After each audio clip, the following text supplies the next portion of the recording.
Hey, how's it going?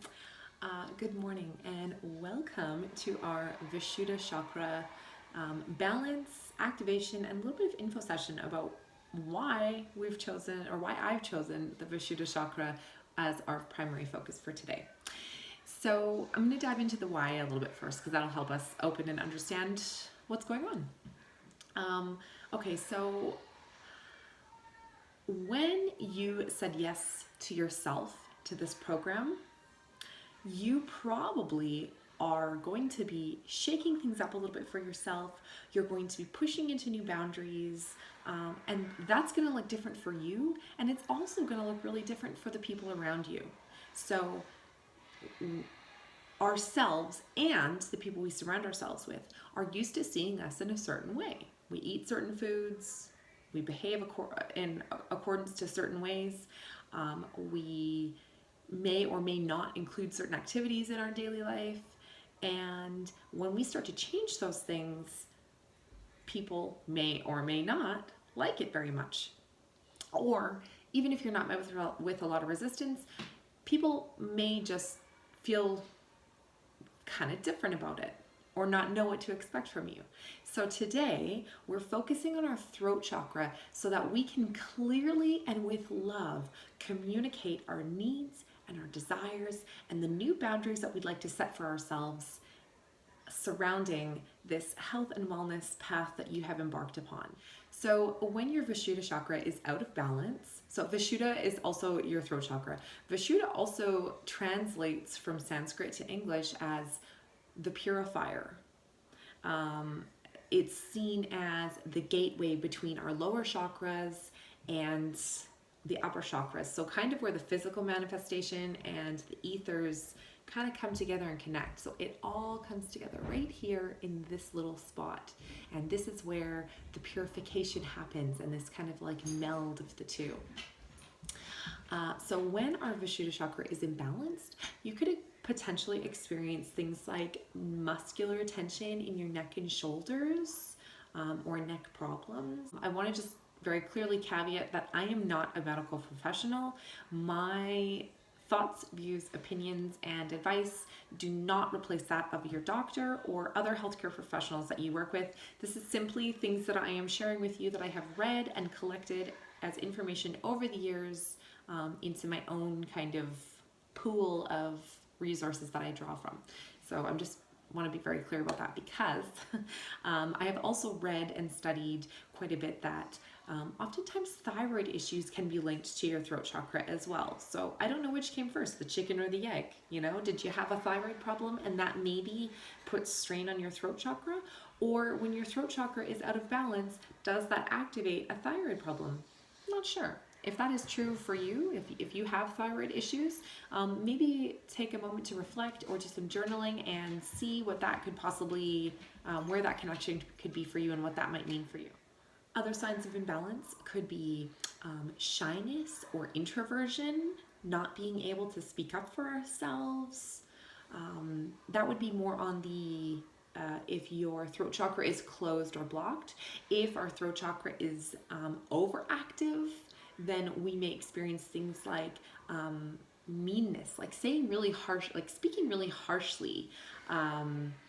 Also, that could include gossiping, talking about others, just, you know, chap, chap, chap, chap, chap, like that kind of a thing. So that could be an overactive Visshuda chakra. Oh my god, it's so overactive. Oh my god, my throat chakra just keeps blah, blah, blah. That kind of a thing. Ultimately, an imbalance in our throat chakra is a misalignment with our thoughts and our feelings and what we're saying. So either we're not saying our truth or we could be lying, and that is knowingly or unknowingly. Sometimes those things just might slip out of your mouth and you're like, why did I just say that? That is tied to your throat chakra. When we have a balanced throat chakra, we speak confidently, we express ourselves freely, we are in our creative flow, things just like, yes, we are able to express ourselves properly, and with love and care. So, you know, everything coming from here is just like, remember Ariel and her voice and and Ursula took her voice out, and like, you know, she's just like, you know, think of Ariel. Let's bring Ariel into the throat chakra here. She had such a beautiful voice. Singing, that's a wonderful thing to do for your throat chakra, as a side note. When our throat chakra is balanced, that also means listening well. So not only are we able to communicate our truth, but we're also able to actively listen as well as be comfortable in silence. Okay, so how do we balance our throat chakra when it is out of alignment? Well, some of the easiest and quickest things are, so some foods would be water. Would be water. That's a wonderful one. Water is wonderful for our throat chakra. Also, fruits and fruit juices. So not sugar though. We don't want sugar for the throat chakra, but fruits are awesome. Especially fruits that grow on trees. So apples, pears, plums, peaches, all of those things. Apricots, if it grows on a tree, that is great for your throat chakra. Also, I was looking at essential oils, and the number one essential oil that I found for the throat chakra is frankincense. So if you have frankincense oil, a little bit rubbed on the throat would be wonderful. So I personally, the way I would do it would be to put it in my hands, I would rub it on my throat, and then breathe. As you inhale your frankincense, you breathe it in, and you feel this area right here expand with an inhale and contract with an exhale, and really just breathing that frankincense in and out of this area. Oh, Freya, she's so funny. So some awesome things we can do movement-wise for our throat chakra would be some great yoga poses. Number one, and I'm sure you probably could guess this already, would be some neck and shoulder stretches. So even just taking some time to very slowly stretch into the neck, and just really taking your time to get into, like, you can tilt the chin back, you can bring it forward, looking down here, all the way around. Some neck and shoulder rolls, rolling the shoulders. All these things are wonderful, but when you're doing it, making sure you're really slowing it down, taking the time, and breathing into the throat while you're doing it. So oftentimes in yoga, we'll say, you know, send the breath into your hips or the back of the legs or those kind of things. When you're focusing on your throat chakra, then you will want to send the breath into where you're feeling the stretch. Ultimately, that's the best rule of thumb. Send your breath where you feel your stretch. So in this case, if you're stretching your neck, you're gonna wanna be sending the breath into wherever you're feeling that stretch. Okay, so neck stretches. Cat-cow is also wonderful for doing this.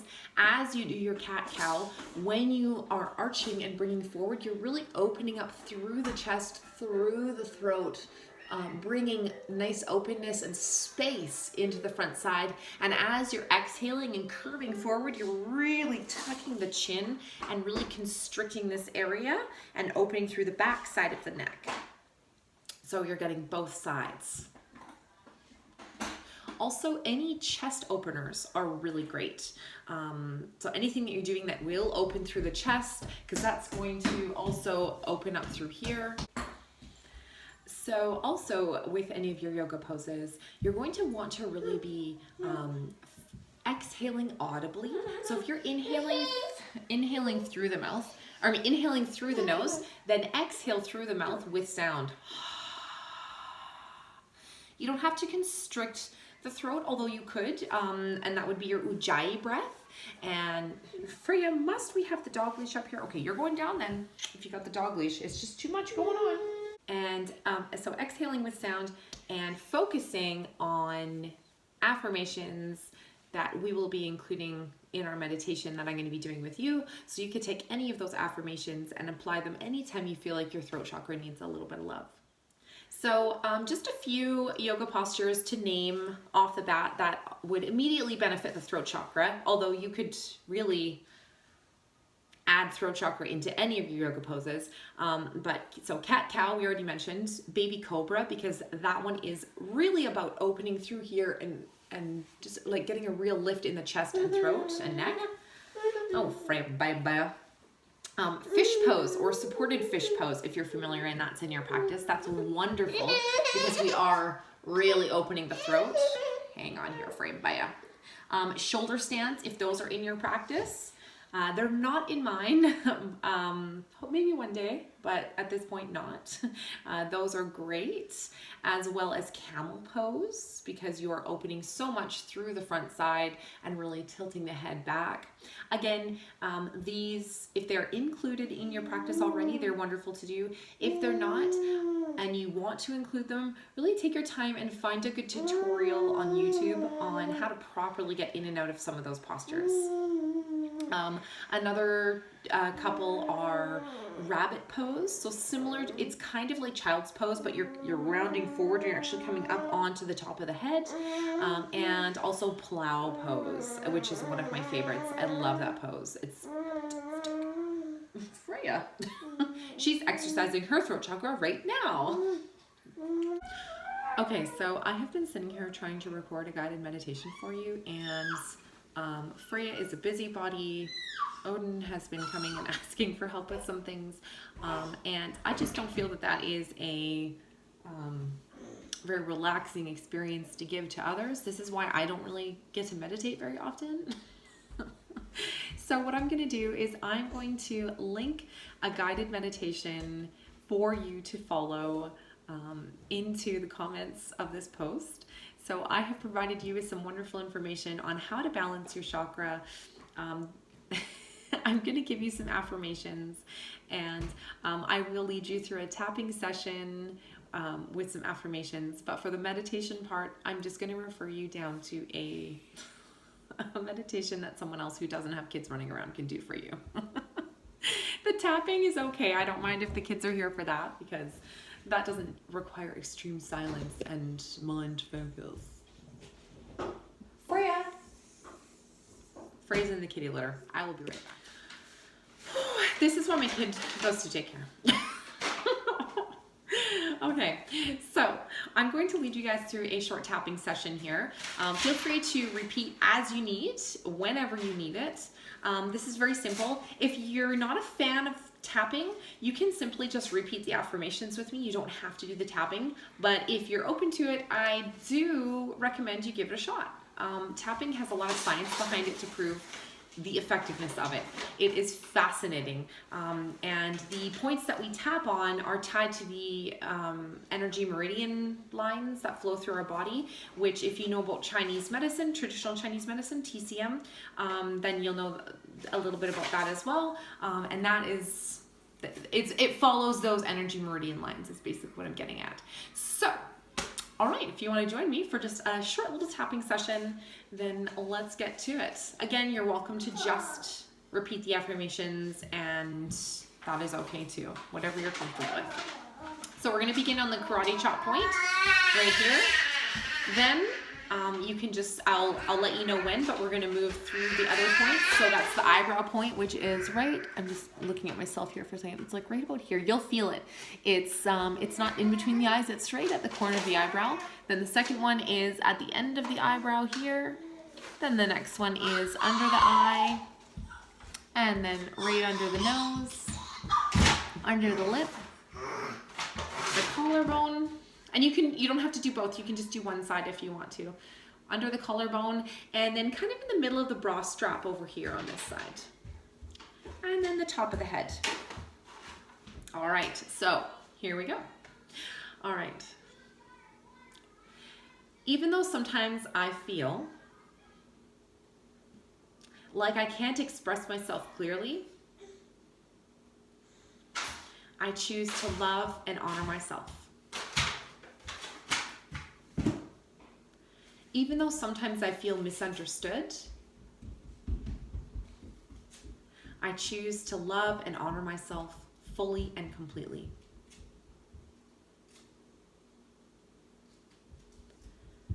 Even though sometimes I don't know how to express what I want, I still choose to love and honor myself fully and completely. and anyone else who may be involved too. Taking a nice deep breath here.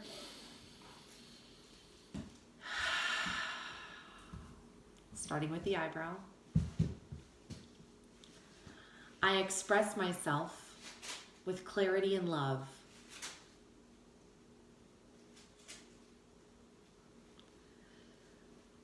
I creatively communicate.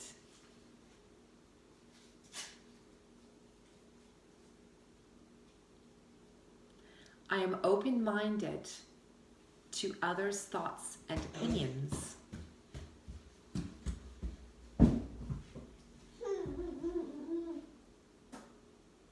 I actively listen to others.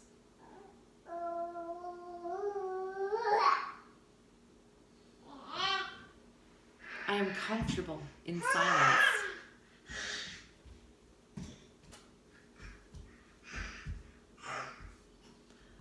I am in creative flow.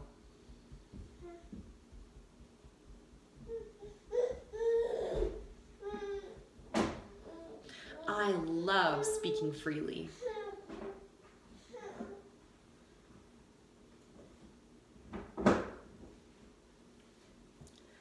I express myself with clarity and love.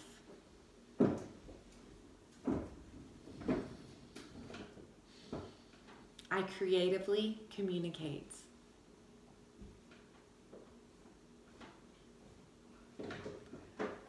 I am open-minded to others' thoughts and opinions.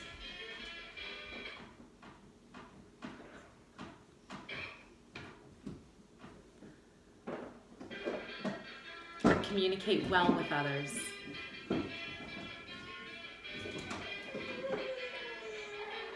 I am an active listener.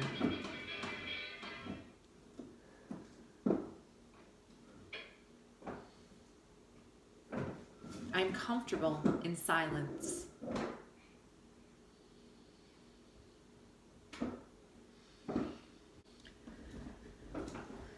I love being in my creative flow.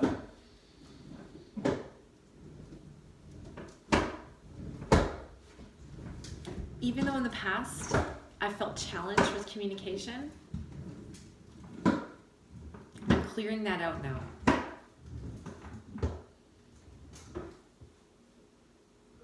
I am open to new ways of communication.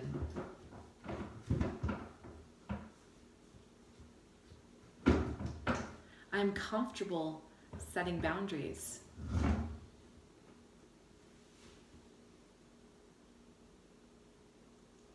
And I can set those boundaries using love and clarity.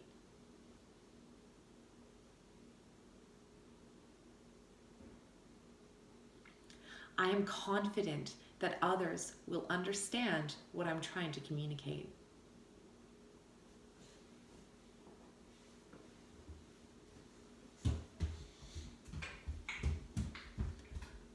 I'm creative at finding new ways of expressing my ideas.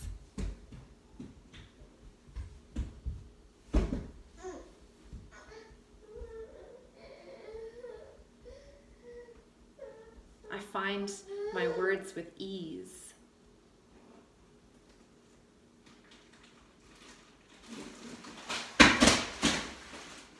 And I do all this with mind, body, and spirit.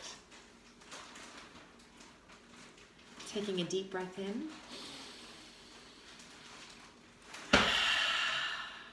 Let it all go. So, as I said, you can take this and use it as often as you like. These are just some simple affirmations. If you're interested in something a little bit deeper or some more tapping or meditation on throat chakras, there's one throat chakra. Then I highly recommend looking on YouTube for a guided throat chakra meditation or EFT tapping for your throat chakra, or Visshuda, Vissudda. I think she's okay over there. Anyways, thank you so much for joining me today, ladies. It was a smash. Thank you for letting me share something so special with you guys. And I hope you enjoyed. I will talk to you soon, and I will see you guys tomorrow for our next workout. I hope you'll be joining me live because it's fun to work out live with you. Thanks, guys. Have a great day.